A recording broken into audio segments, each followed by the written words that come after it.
여호와 하나님만이 우리 인생의 생사화복의 주관자 되십니다. 그 하나님은 저와 여러분을 정말로 사랑하십니다. 우리를 사랑하시는 여호와 하나님은 저와 여러분이 행복하기를 원하십니다. 우리가 다 구원받기를 원하십니다.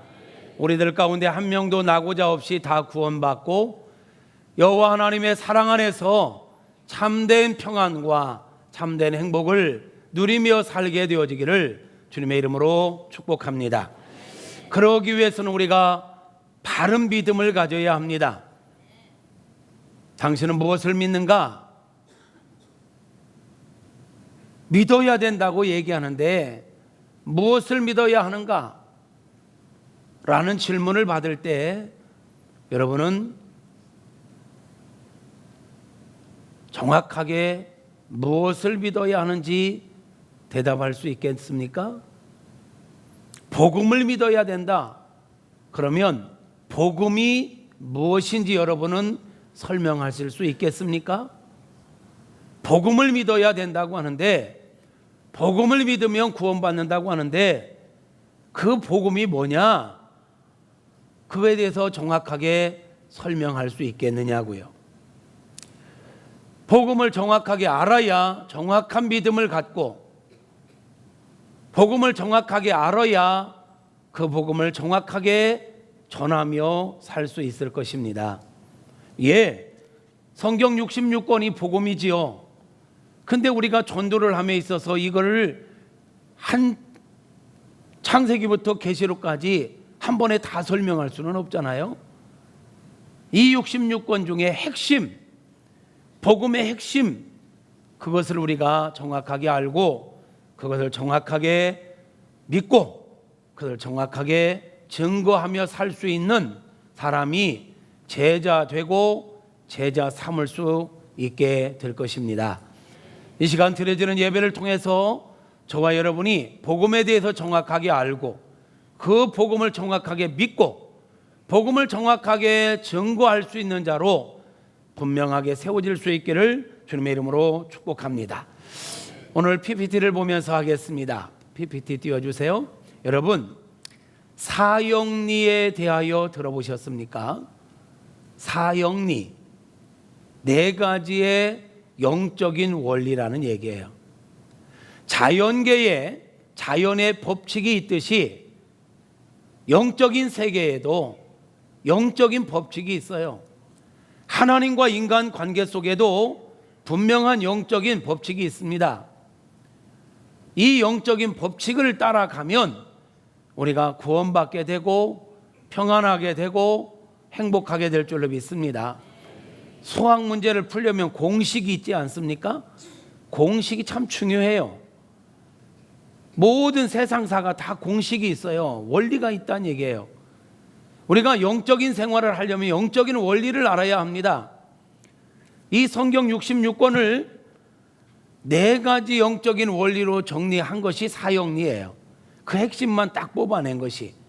그게 뭘까요? 첫 번째 원리는요, 하나님은 우리를 사랑하시고 우리를 향하여 놀라운 계획을 갖고 계시다라는 거예요.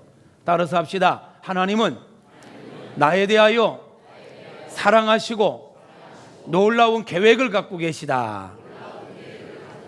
이게 영적인 첫 번째 원리입니다. 하나님은 나를 사랑하시고 나를 통해서 놀라운 일을 행할 계획을 갖고 계시다라는 거예요. 성경은 이렇게 말씀합니다. 오늘 본문으로 읽었지만 하나님이 세상을 이처럼 사랑하사 하나님의 행규를 이처럼 사랑하사 어떻게 독생자를 주는 정도로 독생자를 주셨으니 이는 그를 믿는 행규가 멸망하지 않고 영원한 생명을 얻게 하려 하심이라. 예, 하나님은 저와 여러분을 사랑하셔서 독생자 예수님을 주셨습니다.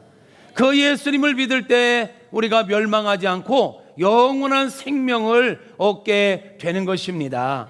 하나님은 이런 계획을 말씀하십니다. 예수님께서 이 땅에 오신 목적은 양으로 하여금 저와 여러분으로 하여금 생명을 얻게 하고 더 풍성히 얻게 하려 하심이라. 다시 말하면 하나님은 어떤 계획을 가지고 우리를 만들었냐면 하나님의 생명 안에서, 하나님의 사랑 안에서 보다 더 행복하고 풍성한 삶을 누리며 살게 하려고 우리를 창조하셨다라는 것입니다. 그런데 문제는 왜 사람들이 이 행복과 이 풍성한 삶을 누리며 살지 못할까요? 하나님의 계획은 우리가 행복하게 사는 건데, 하나님의 계획은 우리가 풍성하게 사는 건데, 왜 우리가 오늘날 이렇게 참된 사랑과 참된 행복을, 참된 평안을 누리지 못하고 사느냐는 거예요. 그 이유는 두 번째 원리에서 말씀하고 있는데, 죄 때문입니다. 죄 때문에 하나님께서 우리에게 주시는 이 모든 사랑과 행복과 평안을 누리지 못하고 불행하게 살고 있는 것입니다. 죄가 뭡니까? 하나님을 떠난 것입니다. 사람은요, 원래 하나님과 사귀며 하나님의 은혜와 사랑 안에 하나님과 연결되어 살게 되어 있어요. 그런데 사람이 하나님을 불신하고 하나님의 말씀에 불순종하여 죄를 지었습니다. 그 죄가 뭐냐? 하나님과 단절되는 것입니다. 하나님과 연결돼서 하나님으로부터 모든 생명을 공급받고 사랑을 공급받고 평안을 공급받고 정말 하늘로부터 오는, 하나님께로부터 오는 모든 걸 공급받아야 참된 평안과 참된 행복을 누리는데, 죄로 말미암아 단절되니까, 그 하나님께로부터 공급을 못 받으니까 인생은 불행하게 되었다라는 거예요. 그래서요, 성경은 얘기합니다. 모든 사람이 죄를 범함으로 말미암아 하나님의 영광에 이르지 못한다. 무슨 말입니까? 사람은 원래 하나님의 그 영광스러움에 참여하여 영광스러운 삶을 살도록 만들어졌단 말이에요. 그런데 죄 때문에 그 영광에서 떠나 영광에 이르지 못하고 비참한 가운데 살아가고 있다라는 것입니다. 원래 하나님께서 저와 여러분을 만들 때는요, 하나님의 형상과 하나님의 모양대로 하나님의 영광 가운데 하나님의 영광을 드러내며 살도록 만드셨던 것입니다. 그런데 죄 때문에 하나님의 영광에 이르지 못하고 마귀에게 속아 마귀에게 이끌려 다니며 죄를 짓고 악하게 살아가게 된 거예요. 여기에 이야기합니다. 본래 사람은 하나님과 사귀며 살도록 창조되었다. 그런데 사람은 자기 마음대로 살려고 했기 때문에 하나님과의 사귐이 끊어지고 말았다. 이게 바로 죄예요. 하나님 없이 제 마음대로 사는 사람은요, 적극적일 때는 하나님을 반항합니다. 하나님을 향하여 반항합니다. 하나님 말씀대로 살지 않습니다. 하나님을 인정도 하지 않습니다. 자기 힘으로 자기 능력으로 살 수 있을 줄 알고 하나님 없어도 된다라고 거역하며 삽니다. 소극적일 때는요, 하나님에 대하여 영적인 세계에 대하여 무관심하게 삽니다. 그런 게 어디 있어? 천국이 어디 있어? 당장 눈에 보이는 것만 바라보고 땅의 것만 바라보고 살아갑니다. 이게 우리 안에 죄가 있어 하나님과 단절된 상태에 있기 까닭에 나타나는 반응인 것입니다. 여러분, 성경은 이야기합니다. 이렇게 죄 때문에 인간은 하나님으로부터 떠나 있다고. 죄의 싹은 사망이요 그랬는데, 사망이라는 말은 하나님으로부터 떠났다는 거예요. 하나님과 연결되어 있어야 될 인생이 하나님으로부터 떠났다. 이런 꽃이 줄기에 붙어서 땅에 뿌리를 내리고 그 뿌리에서 영양 공급을 받고 그래야 꽃이 피는 거 아니겠습니까? 이건 자연 원리지 않습니까? 자연의 원리예요. 이것처럼 여러분, 물고기는 물을 떠나면 살 수 없어요. 이런 식물들은 땅에 뿌리를 내리고 있어야 돼요. 사람은 하나님께 뿌리를 두고 있어야 하는 것입니다.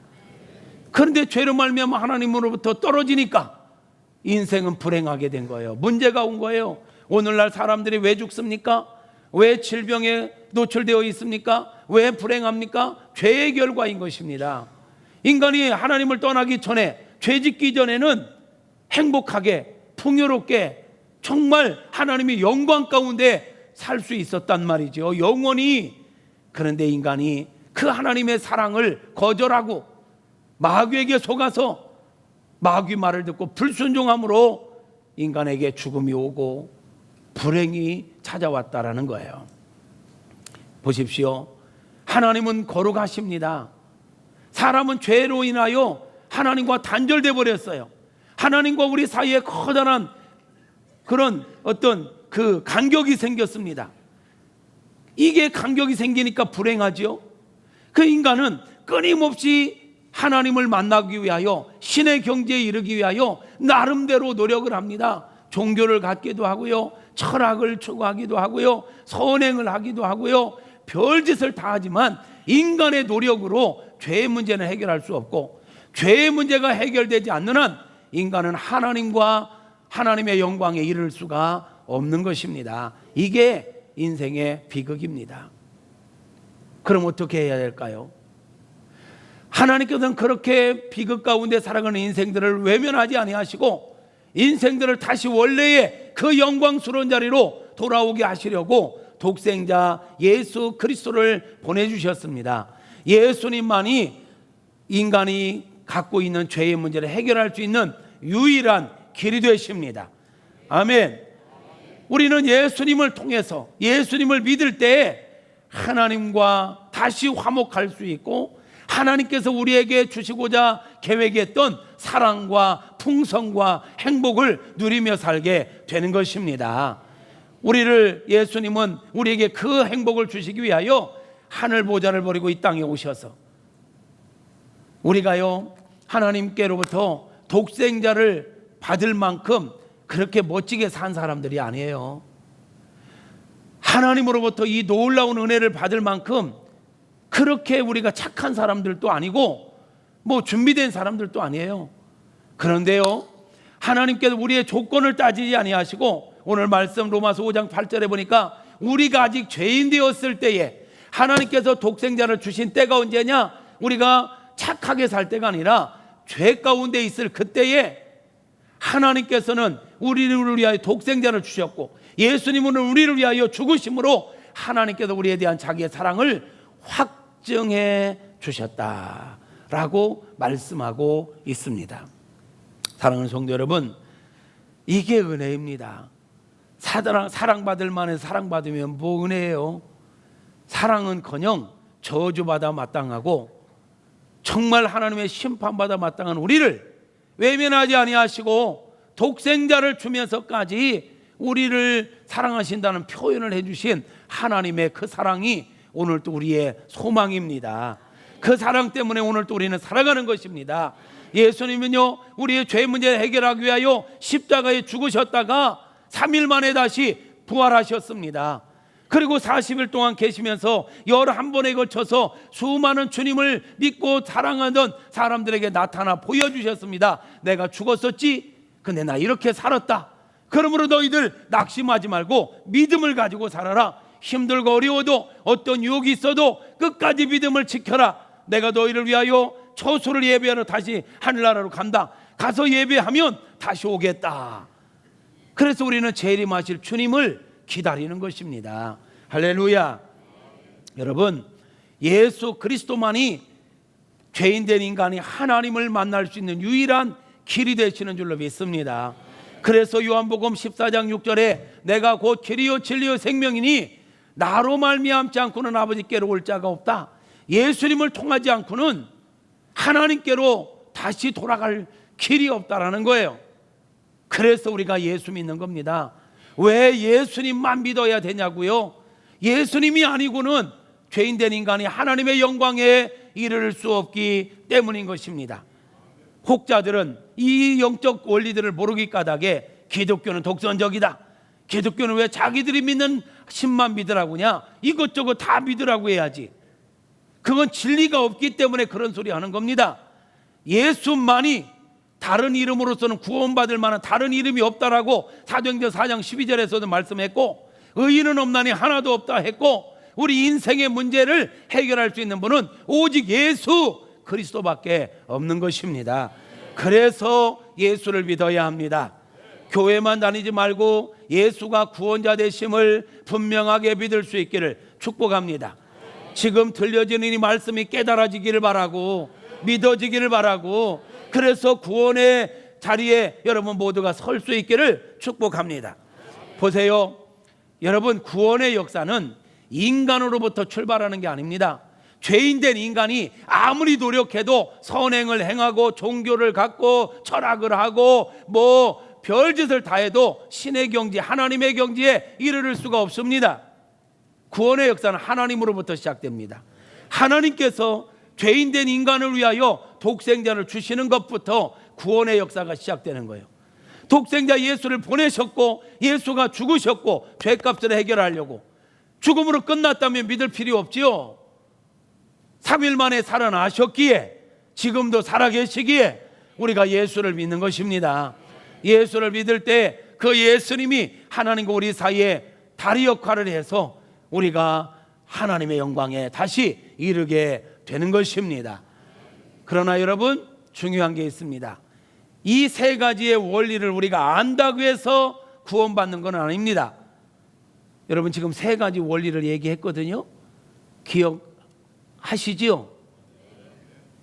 시켜보지는 않겠습니다. 첫 번째 원리 복습하고 갑시다. 첫 번째 원리, 하나님은 우리를 사랑하시고 놀라운 계획을 갖고 계신다. 근데 왜 우리가 그 하나님의 사랑과 풍요로운 은혜를 누리지 못하고 사느냐? 두 번째 원리, 죄 때문이다. 죄의 문제는 내 방법과 내 힘으로, 내 노력으로 해결할 수 없다. 세 번째 원리, 오직 예수 그리스도로 말미암아 죄의 문제를 해결할 수 있다. 예수께서 이 땅에 오셔서 십자가 못 박혀 죽으심으로 살아나심으로 죄의 문제 해결했으니 이제 그 예수를 믿기만 하면 되는 것이다. 예수가 문제를 해결했다는 것을 아는 것으로 구원받는 거 아닙니다, 여러분. 이 네 번째 원리, 그 예수를 개인적으로, 인격적으로 내가 믿어야 합니다. 그 예수님을 영접해야 합니다. 여러분, 믿는다는 것과 영접한다는 것은 같은 의미입니다. 요한복음 1장 12절에 보니까 영접하는 자, 받아들이는 거죠. 곧 그 이름을 믿는 자, 그러니까 영접이나 믿는 거나 같은 거예요. 예수님을 믿는다는 말은 예수님 내 마음에 받아들인다는 거예요. 믿는 자들에게는 하나님의 자녀가 되는 권세를 주셨다 그랬습니다. 그러므로 아는 걸로 끝나지 않고 지적인 동의로 끝나지 않고, 그렇다면 내가 그 예수를 나의 구원자로 믿겠습니다, 나의 하나님으로 믿겠습니다, 이런 결단이 있어야 된다는 것입니다. 그럴 때 우리가 구원받은 하나님의 백성이 되는 것입니다. 말씀 읽습니다. 시작. 영접하는 자, 곧 그 이름을 믿는 자들에게는 하나님의 자녀가 되는 권세를 주셨다. 영접하면 하나님의 자녀가 되는 권세를 받게 되는 것입니다. 여러분, 예수가 그리스도 되심을 믿습니까? 여러분은 예수님을 영접하셨습니까? 그러면 여러분은 누구의 자녀입니까? 우리는 어떤 권세를 갖고 있습니까? 하나님의 자녀의 권세를 갖고 있습니다. 그러므로 너무 위축되지 마십시오. 몸이 조금 아프다 해서, 여러 가지 상황이 어렵다 해서 금방 어떻게 될 것처럼 호들갑 떨지 마시고 하나님의 자녀답게 어깨 펴십시오. 소망을 가지십시오. 예수의 이름으로 권리를 주장하십시오. 여러분 몸의 아픈 부분들을 향하여 명령하십시오. 내 안에 있는 질병은 떠나갈지어다. 내 삶에 묶였던 문제는 풀릴지어다. 우리에게 이런 권세가 있습니다. 그런데 예수를 믿노라 하면서도 이 권세를 활용하지 못하고 상황에 눌리고 환경에 눌리고 세상 사람들의 말에 눌려서 금방 내 어떻게 될 것처럼 부정적인 말을 하고 온통 호들갑을 떨고 이러면 안 돼요, 여러분. 믿음으로 살아가시기를 축복합니다. 믿음의 생각을 하고 믿음의 말을 하고 믿음으로 살아가는 저와 여러분 모두가 되어지기를 축복합니다. 천국에 대한 분명한 소망이 있다면 슬픔도 빨리 끝내고 영혼의 때를 바라보며 소망 가운데 살아갈 수 있기를 축원합니다. 예수님을 믿음으로 마음에 영접해야 돼요. 여러분, 우리가 예수님 영접하면 구원받습니다. 예수님 믿으면 구원받습니다. 구원은 행함으로 받는 게 아닙니다. 믿음으로 받는 겁니다. 아멘입니까? 그래서 구원은 믿음 플러스 행함이 있어야 받는 게 아니라 믿기만 하면 구원받아요. 그런 게 어디 있습니까? 여기 있습니다. 여러분, 요즘 자꾸 사람들이 자기 합리적으로 뭔가를 자꾸 따지려고 해요. 예수 믿는다고 하면서 행동 똑바로 살지 않는데 그 구원받으면 그건 말이 안 되잖아요. 그건 우리 생각으로는 말이 안 되는데 하나님의 원리로는 말이 된대요. 우리는 말씀대로 믿는 것입니다. 우리가 예수를 믿을 때, 예수께서 십자가에서 우리의 죄 문제 해결했음을 믿을 때 의인으로 인정받게 되는 것입니다. 할렐루야. 그러면 구원받은 우리는 아무렇게나 살아도 된다는 말은 아닙니다. 구원받은 자답게 변화되어 살아야 합니다. 그리스도의 향기로 살아야 되는 건 맞습니다. 그러나 그것 때문에 구원받는 건 아닙니다. 오늘 말씀 보세요. 에베소 2장 8절 9절 시작. 너희가 그 은혜를 인하여 믿음으로 말미암아 구원을 얻었나니 이것이 너희에게서 난 것이 아니요 하나님의 선물이라. 행위에서 난 것이 아니니 이는 누구든지 자랑하지 못하게 하려 함이니라. 여러분, 하나님께서 독생자 예수 그리스도를 이 땅에 보내서 십자가에 못 박혀 죽게 하신 것, 3일 만에 살아나게 하신 것, 이게 은혜입니다. 우리의 힘으로는 도저히 내 문제, 내 죄의 문제 해결할 수 없기에 하나님께 독생자를 보내서 우리 문제를 대신 해결하신 것입니다. 그것을 믿으면 하나님께서는 죄 없다 인정해 주신다라고 성경에 약속하고 있는 것입니다. 그래서 일단은 우리가 예수님을 믿을 때 우리 호적 정리가 되는 거예요. 아멘 하시옵소서. 우리 호적 정리가 되는 거예요. 세상에서는 별 차이가 안 나 보이지만 천군 저 천상에서는요, 이행규가 예수를 믿었어? 예수가 구원자 되심을 믿었어? 그렇다면 이행규 죄는 없는 거야. 이행규는 의인이야. 저는 하나님의 자녀야. 인정하셨다라는 말입니다.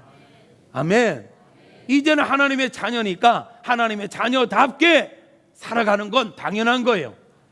대한민국 국민이 되기 위해서 교육의 의무, 납세의 의무, 국방의 의무를 감당하는 게 아닙니다, 여러분. 대한민국 국민이 되기 위해서가 아니라 국민이기 까닭에 국방의 의무도, 교육의 의무도, 납세의 의무도 감당하는 거죠. 맞습니까, 여러분? 하나님의 자녀가 되기 위해서 어떻게 살라가 아니라 예수님을 믿음으로 말미암아 자녀가 되었으니 자녀답게 하늘의 법칙을 따라, 하늘의 가치를 따라 살자라는 거죠.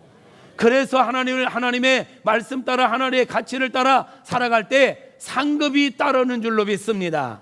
그러므로 예수 믿으면 구원받았다는 확신을 가지시고 이제 믿음으로 말씀대로 살아서 영혼의 때에 잘했다 칭찬받고 상급을 준비하는 저와 여러분 모두가 되어지기를 축복합니다. 그러므로 중요한 게 있습니다. 예수님을 이제 마음에 영접하는 시간을 가져야 합니다.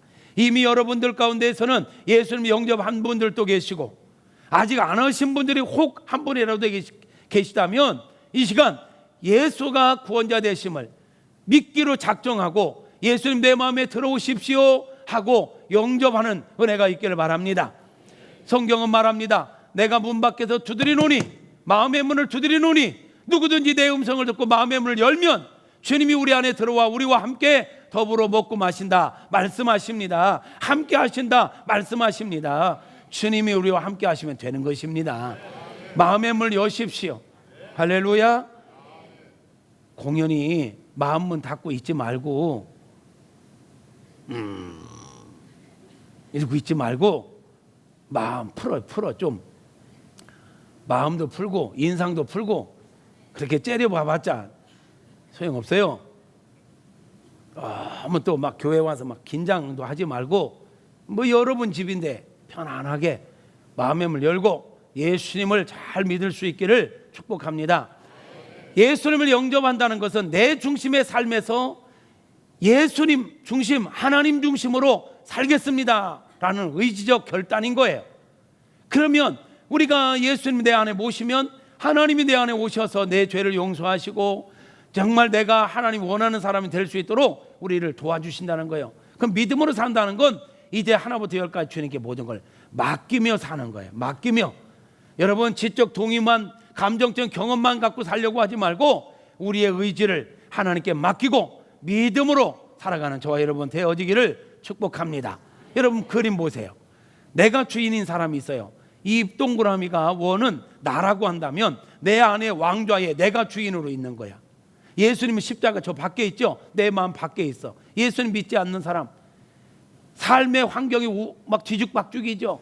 안정이 안 됩니다. 이게 불신자의 마음 상태예요. 믿는 사람은 이겁니다. 내 마음에 왕좌에 주님이 왕이 되시고 나는 내려앉아 그분의 말씀 따라 살아가는 사람, 삶이 안정이 될 줄로 믿습니다. 여러분 바른 신앙을 가지고 여러분 삶의 질서가 잡히고 삶이 안정되어지기를 주님의 이름으로 축복합니다. 그러니까 여러분 마음에 여러분 마음대로 살려고 하지 말고 주님을 주인으로 모셔드리고 주님 뜻대로 살아가시길 바랍니다. 주님 뜻대로 살기로 했네. 주님 뜻대로 살기로 했네. 주님 뜻대로 살기로 했네. 뒤돌아서지 않겠네.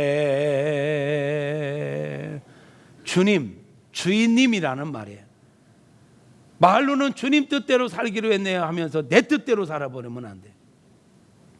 세상 풍조 따라 살면 안 돼요.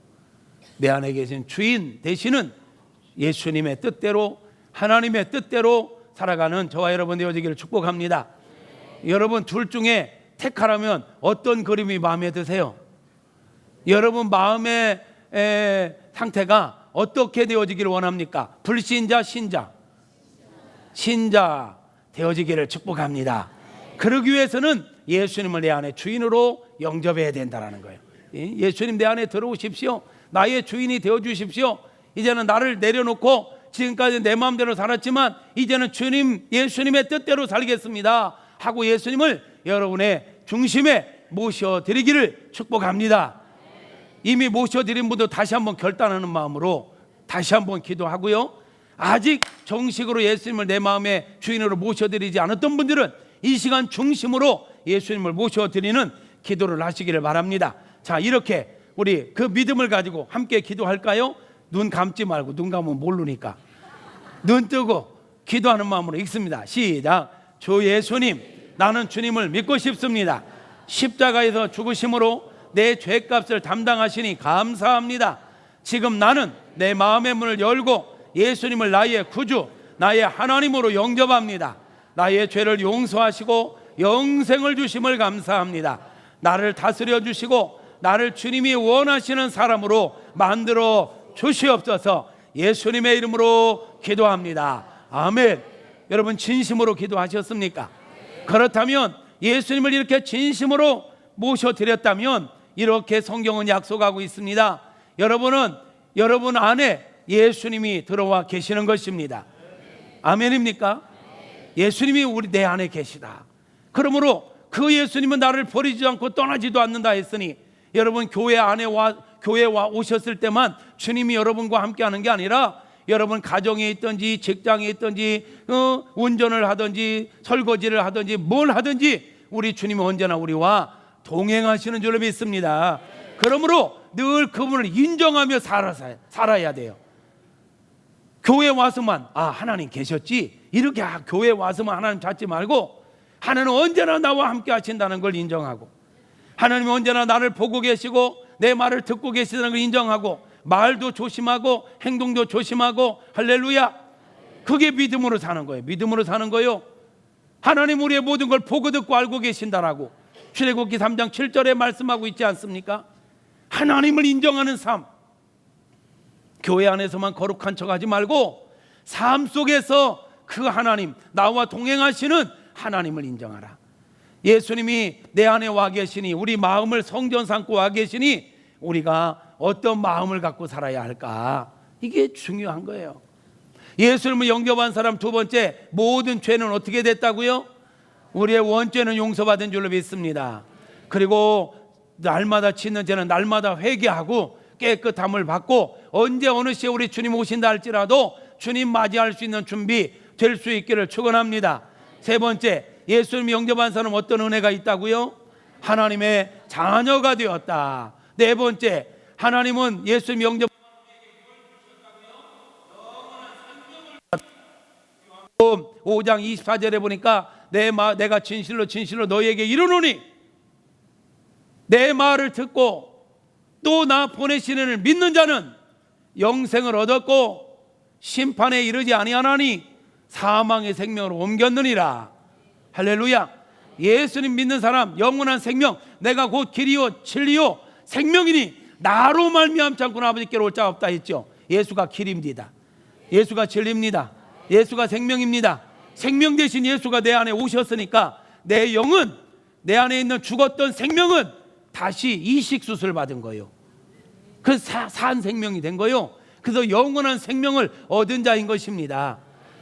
사람이 한 번 태어나다 죽는 건 정해진 것이고 그 후에는 심판이 있다 했는데 여기에 요한복음 5장 24절에 보니까 심판에 이르지 않는데요. 왜? 내가 받을 심판을 예수께서 십자가에서 다 받아주셨어요.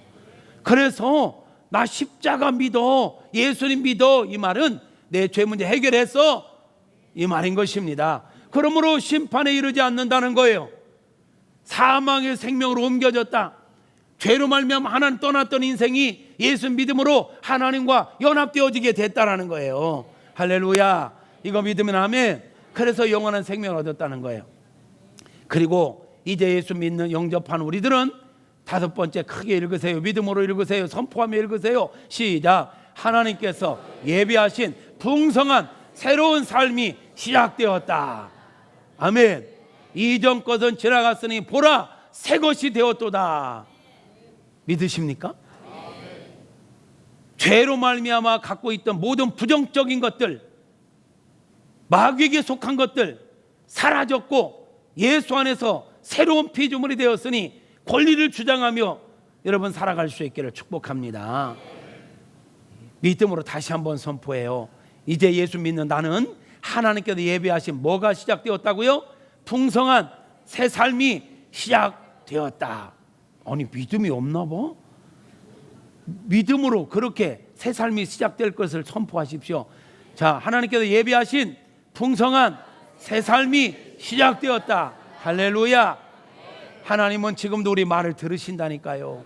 민수기 14장 28절에 네 말이 내 귀에 들린 대로 행한다 했으니 여러분 믿음으로 하나님 안에서 하나님께 예배하신 새로운 풍성한 삶이 내 안에서 시작되었다 선포하는 사람들에게 하나님께서 내 믿음대로 될지어다 이렇게 말씀해 주시기를 축복합니다. 에이 그런 게 어디 있어. 혹시라도 이렇게 생각한 사람들에게는 내 믿음대로 이 말씀이 여기 떨어지면 골치 아파져요. 여러분 인생 가운데 여러분 인생을 다시 한번 축복해요. 하나님께서 예비하신 풍성한 새 삶이 시작되었다. 시작. 하나님께서 예비하신 풍성한 새 삶이 시작되었다. 여러분 인생이 잘 될 것입니다. 더 잘 될 것입니다. 시간이 지나갈수록 더 잘 되기를 축원합니다. 할렐루야. 그리스도인은 예수 그리스도를 신뢰함으로 날마다 영적으로 성장하게 되어 있습니다. 의인은 믿음으로 말미암아 살리라 했으니 믿음으로 산다는 게 뭘까요? 여러분 믿음으로 산다는 건 날마다 하나님께 기도하며 산다는 겁니다. 지금까지 여러분 상식을 믿고 여러분 경험을 믿고 세상의 풍조를 믿고 따랐다면 이제 전능자 되신 하나님 나를 사랑하시는 하나님께 기도하며 살아갈 수 있기를 축복합니다. 그리고 인생의 내비게이션 되는 하나님의 말씀을 날마다 읽고 듣고 묵상하며 살아갈 수 있기를 바랍니다. 말씀 따라 살면 내 길이 평탄하고 내 삶이 형통하리라 하셨으니 말씀 따라 사십시다. 하나님의 말씀을 알고 끝나지 말고 순종하며 살아가기를 주님의 이름으로 축복합니다. 그리고요 제자 되고 제자 삼으라 했으니 이제 내가 믿는 예수를 증거하며 살아가는 저와 여러분 되어지기를 축복합니다. 지극히 작은 일까지도 맡기며 사세요. 모든 짐을 내가 다 짊어지고 그냥 무거운 짐을 나 홀로 지고 견디다 못해 쓰러지지 말고 쓰러지면 못 일어나요. 날마다 예수께 맡겨요. 수고하고 무거운 짐진 자들아 다 내게로 오라 내가 너희를 쉬게 하리라 했으니 주님께 맡기며 삽시다. 모든 염려를 주께 맡겨버리라 하셨으니 맡기고 살아가시기를 주님의 이름으로 축원합니다. 할렐루야. 성도 여러분 교회 생활 잘 하셔야 합니다. 아멘 하시옵소서. 교회 생활이 너무너무 중요합니다. 히브리서 10장 25절에 보면 모이는 일을 게을리하지 말고 모이기에 힘쓰라고 말씀하고 있습니다. 시대가 바빠요. 분주해요. 그럴수록에 모이기를 피하는 어떤 사람들과 같이 하지 말고 모이기를 힘쓰라 하셨습니다. 여러분, 모여야 합니다. 아멘. 공예배의 성공자가 되시길 바랍니다. 오전 예배, 오후 성경 공부, 수요 예배, 금요 기도에 적극적으로 참여하시기를 축원합니다. 옆에 분에게 이렇게 물어보세요. 그대는 공예배를 잘 드리고 있습니까?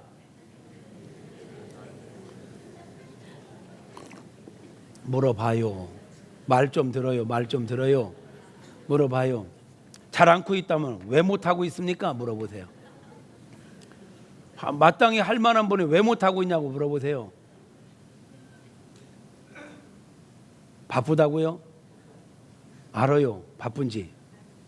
그래도 예배는 참석해야지요. 그러니까 기도해야지요. 힘들다고요? 그러니까 기도해야지요. 제가 그러니까 하면 여러분은 기도해야지요. 그렇게 하세요. 힘들어요. 뭐라고 했어요? 하여튼 뭐 기도해야지 뭐 나오면 돼. 바쁘니까, 힘드니까, 피곤하니까, 시간이 없으니까. 아니, 시간이 없으니까 내 힘으로 사는 것보다 기도해서 도움받아 사는 게 빠르죠. 할렐루야. 그래요. 모이는 일에 힘쓰세요. 요즘 이단들이 마지막 때가 되니까 얼마나 기승을 부리고 있는지 몰라요. 요즘 기독교연합회 이번에 모임을 갔더니 요즘 우리 금왕에도 신천지 공부하는 무슨 방이 어떤 학원 건물에 생겼다는데, 여러분 철저하게 교회 중심의 생활을 하셔야 합니다. 마지막 때 교회 중심으로 신앙생활을 하지 않으면 오염합니다. 여러분, 내가 어딘지 좀 조사 좀 해야 되겠는데, 이 동네에 무슨 학원 건물에 무슨 복음방인가라는 게 생겼대요. 복음방이 무슨 복음방. 제가 그 다음 주 정도부터 수요일마다 신천지 영상을 틀어드릴게요. 그거 듣고 믿으라는 게 아니라 그게 얼마나 허구인지를 제가 하나하나 조목조목 다 설명해 드릴게요. 여러분 철저하게 교회 중심. 영적인 궁금증이 있으면 철저하게 여러분 본교회 목회자들과 상담하시고, 성경 공부도 교회 중심으로 하시고, 복음을 정확하게 알고 복음도 아닌 거에 빠져가지고 얼마나 허무맹랑한지 몰라요. 이 신천지 이것들이 장난치는 모습들이. 그러면서 한마디 하고 기존 교회를 무시하고 기존 목회자들을 막 짓밟는 소리들을 얼마나 하는지 몰라. 근데 거기 모인 사람들은 그게 막 좋아가지고 미쳐. 아유, 얼마나 속상한지요. 분별해야 될 때입니다. 분별해야 될 때입니다. 할렐루야. 이번 주 여러분 신앙생활 더 열심히 잘 할 수 있기를 주님의 이름으로 축복합니다. 네 가지 원리 아시겠습니까? 네 가지 원리 지금 조금 길었어요. 이것을 더 쉽게 요약한 거 함께 읽겠습니다. 주보 가운데 면 안쪽 보세요. 왜 제가 이걸 계속 반복하느냐? 이 복음의 핵심을 정확하게 알고 우리가 믿어야 되고, 간단하게 알아야 또 누군가에게 전할 수가 있어요. 자, 네 번째 줄, 여러분은 사형리에 대하여 들어보셨습니까? 거기서부터 쭉 읽겠습니다. 시작. 여러분은 사형리에 대하여 들어보셨습니까? 자연계에 자연 법칙이 있듯이 하나님과 인간 사이에도 영적인 법칙이 있습니다. 하나님은 사람을 향하여 놀라운 계획을 가지고 계십니다. 인간이 하나님의 사랑 안에서 행복하고 풍요로운 삶을 누리며 사는 것입니다. 그런데 왜 인간들은 그 사랑 안에서 행복과 풍요를 누리지 못하며 살고 있을까요? 죄 때문입니다. 인간은 하나님의 안에서 그 사랑과 은혜를 공급받으며 살도록 창조되었는데, 인간이 그 원칙을 거부하고 불신앙과 불순종하였습니다. 이것이 죄이고, 이 죄 때문에 인간은 불행한 것입니다. 인간은 불행에서 벗어나고자 종교를 갖고 선행을 하고 돈과 지식과 힘을 길러보지만, 그런 방법으로는 불행을 벗어날 참 행복을 누릴 수가 없습니다. 예수님만이 하나님께로 인도하여 행복하게 하실 수 있는 길이 되십니다. 예수님은 하나님의 아들로서 인간의 문제를 해결하고 우리를 다시 하나님께로 인도하시기 위하여 인간의 몸으로 이 땅에 오셔서 십자가에 죽으셨다가 3일 만에 부활하심으로 인간이 하나님께로 돌아가 행복하게 살 수 있는 길을 만들어 놓으셨습니다. 이것을 구원이라고 합니다. 그러나 이것을 안다고 구원을 받는 것은 아닙니다. 예수님을 마음에 영접해야 합니다. 영접하는 자 곧 그림을 믿는 자들에게 하나님의 자녀가 되는 권세를 주신다 하셨고, 마음으로 믿어 의에 이르고 입으로 시인하여 구원에 이른다 하셨습니다. 여러분, 예수님을 영접하십시오. 예수님을 영접했다면, 여러분 예수님을 전인격적으로 영접했다면 당신은 구원받은 하나님의 자녀입니다. 이제 소속과 신분이 바뀌었습니다. 하나님의 자녀답게 살기 위하여 교회 생활, 기도 생활, 말씀을 읽고 듣고 묵상하는 생활, 성도들과 교제하는 생활, 전도하는 생활, 봉사하는 생활을 해야 합니다. 아멘. 이게 복음 66권 핵심을 딱 요약한 거예요. 지금 PPT로 한 것보다 더 요약한 거. 자, 이제 저를 주목하세요. 더 요약하겠습니다. 4가지 영적 원리입니다. 하나님은 저와 여러분을 사랑하시고 저와 여러분을 향하여 놀라운 계획을 갖고 계십니다. 그런데 왜 인간이 하나님의 그 사랑과 그 놀라운 계획을 누리지 못하고 살고 있을까요? 죄 때문입니다. 죄의 문제는 인간의 방법으로 해결할 수가 없습니다. 오직 예수 그리스도만이 죄의 문제를 해결하실 수 있습니다. 그 예수님을 우리가 믿어야 합니다. 예수님을 영접하면 하나님의 자녀가 될 수 있습니다. 하나님께 원래 우리에게 주시고자 했던 사랑과 풍요로운 삶을 살아갈 수가 있습니다. 그래서 당신은 꼭 예수님을 믿으셔야 합니다. 할렐루야. 그러니까 복음을 1분만 해도 전할 수 있는 거예요. 여기에 이 핵심에 살을 붙이면 5분, 10분, 30분, 1시간 얼마든지 할 수 있는 거예요. 이 복음으로 여러분이 정확하게 무장되어지고 정말 이 전도자로 살아갈 수 있기를 바랍니다. 또 하나 말씀드립니다. 오늘 이번 주에 추석 명절이 있죠. 명절 예배 순서지가 1층에 준비되어 있는데, 명절 예배 순서지가 무엇으로 되어 있냐면 이 사형리로 되어 있습니다. 이번 예배는 가족들과 함께 믿음이 있는 사람이든 없는 사람이든 순서지를 갖고 가서 읽으십시오. 이 복음을 그대로 읽으시면 됩니다. 그래서 기도 대신 기도를 많이 하십시오. 하나님, 오늘 우리 이번 추석 명절에 가족들과 함께 이 복음 메시지를 읽으려고 하는데, 말씀을 읽을 때 영안이 열리고 깨달아지는 은혜가 있게 하여 주옵소서. 가족들이 다 이 복음을 믿고 예수 영접하게 하옵소서. 그렇게 여러분 기도로 많이 하시고 명절 예배를 순서지로 드리시기를 바라고, 만약에 그 순서지가 조금 길다, 그래서 우리 가족들 좀 그렇다, 그럼 여러분 이 순서지 이 내용 가지고 다시 정리하세요. 여러분이 작업을 하시면 되지. 컴퓨터로 짜집기 해서 이 내용, 이 4가지 원리, 이 내용을 갖다 붙여서 더 핵심만 전하려면 그리 하시고, 아니면 그 순서지 보고 그대로 하셔도 그리 길지 않으니까. 그래서 어쨌든 제가 원하는 것은, 첫째는 저와 여러분이 먼저 복음을 정확하게 알고 한 명도 나고자 없이 다 어린 양 혼인잔치에 참여하여 구원받기를 축복합니다. 그리고 우리가 제자 되고 제자 삼기 위하여 복음으로 무장하고 누구에게든지 복음을 정확하게 전할 수 있는 용사들로 무장되어지기를 주님의 이름으로 축복합니다. 기도하겠습니다. 하나님 아버지, 오늘 복음의 핵심을 전했습니다. 선포했습니다. 들려진 말씀이 저와 우리 성도님들의 심령밭에 깊이 뿌리 내리게 하옵소서. 잘 박힌 못처럼 깊이 새겨져 기억되게 하여 주시옵소서. 그리고 이 복음을 믿게 하옵시고 구원받게 하옵소서. 그리고 구원받은 자로서 이 은혜를 누리며 살게 하시고, 이제는 이 복음을 정확하게 증거하며 살아가는 우리 모두가 되게 하옵소서. 이번 특별히 추석 명절의 가정 예배 속에서 이 사형리 복음을 읽을 터인데, 온 가족들이 이 말씀을 함께 읽다가 예수님을 진짜로 영접하게 되는 은혜로 이어지게 하셔서 사랑하는 가족들이 다 구원받는 은혜로 이어지게 하옵소서. 의탁하오며 예수님의 이름으로 기도드립니다. 아멘. 아멘.